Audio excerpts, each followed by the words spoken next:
Hello my dear students, how are you. देखो exercise 1.5 का second question है। अब क्वेश्चन में देखो क्या क्वेश्चन ये है कि वैल्यू फाइंड करना है आपको, और जो एक्सपोनेंट्स वाले रूल है उसी रूल को हम यहाँ फॉलो करेंगे। देखो यहाँ 9 है, इस पर पावर 3/2 है, और यहाँ पर इसको हम लिख सकते हैं, इसको 3 पर स्क्वायर डाल दो और फिर उसके ऊपर ये 3/2। और आप एक्सपोनेंट लॉ में पढ़ चुके हो, बाय एक्सपोनेंट लॉ ये हम जानते हैं कि यहाँ पर लिख देंगे इस तरह से, सिंस a पर पावर अगर m है और उस पर पावर n है तो ये हो जाएगा a पर पावर m इंटू n, और यही एक्सपोनेंट लॉ है। ठीक है, तो वही चीज़ यहाँ पर हम अप्लाई करेंगे। 3 पर पावर 2 कर दिए और उस पर ये 3/2 जो पहले से है। अब ये हो गया 3 पर पावर 2 इंटू 3/2, ये दोनों कैंसिल हो जाएगा।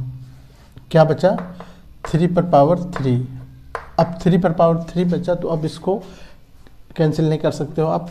3 को 3 टाइम्स लिखोगे, 3 3 9, 9 3 27, तो ये 27 हो गया इसका आंसर, इस तरह से। ठीक है, बहुत आसान है। इसका सेकेंड पार्ट देखो, सेकेंड पार्ट में भी क्या है।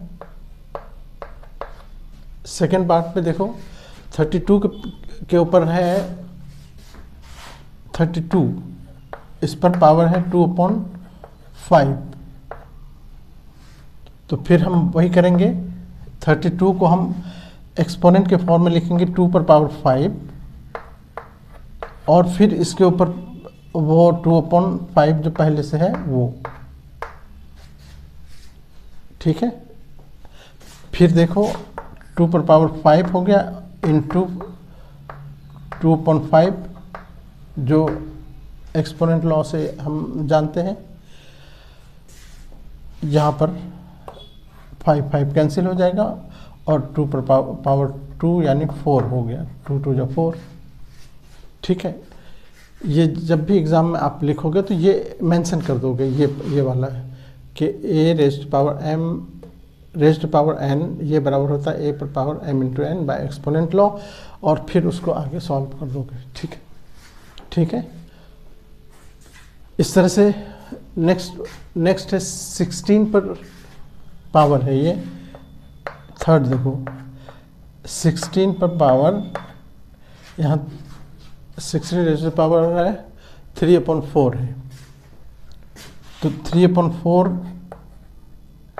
का मतलब हो गया कि हम इसको 16 को हम लिख सकते हैं 2 रेज़्ड पावर 4। देखो 2 को 4 टाइम्स लिखोगे तो 16 हो जाएगा, और यहाँ पर हमारे पास 3/4 पहले से ऊपर पावर है। क्या होगा इसका? 2 रेज़्ड पावर 4 इंटू 3/4, 4 कैंसिल, यानी 2 पर पावर कितना हो गया? 3। 2 पर पावर 3 का मतलब 2 को 3 टाइम्स मल्टीप्लाई करो, 2 2 4, 4 2 8, हमारा आंसर हो गया 8। ओके, इसका फोर्थ पार्ट भी है। इसका फोर्थ पार्ट में है कि 125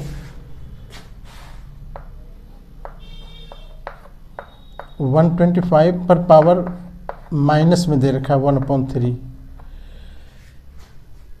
देखो जब भी पावर माइनस में हो तो हम क्या करेंगे, इसको सबसे पहले तो हम इसको नीचे लेके आ जाएंगे, यानी 125 पर पावर, अब यहाँ पर नीचे लाएंगे तो ये अब ये पॉजिटिव हो कर देंगे इसको। ये भी एक्सपोनेंट लॉ है, नीचे वाला ऊपर जाएगा तो माइनस हो जाएगा। अब यहाँ पर देखो 1/25 को आप लिख सकते हो 5 इंटू 5 इंटू 5, 3 टाइम्स। देखो 3 टाइम्स हो गया, और इसके ऊपर है 1/3 माइनस का, तो चक्कर ख़त्म हो गया अब, क्योंकि अपॉन में हम ले आए हैं। अब ये हो गया 1/5 पर पावर 3 और इस पर 1/3। ठीक है, तो 3 कैंसिल हो गया। अब क्या हो गया, 1/5 उस पर पावर 1 बचा, यानी 1 पर पावर 5 इंटू 5 को 1 टाइम मल्टीप्लाई करोगे 1/5, तो आंसर में हम 1/5 लिख के इसको आंसर कर देंगे। ऐसा नहीं कि हम इसमें फिर इसको डिवाइड करेंगे, कुछ नहीं करना है, बस एज इट इज़ आंसर छोड़ देंगे। ओके, ठीक है, ये सेकंड क्वेश्चन था। Okay, thank you.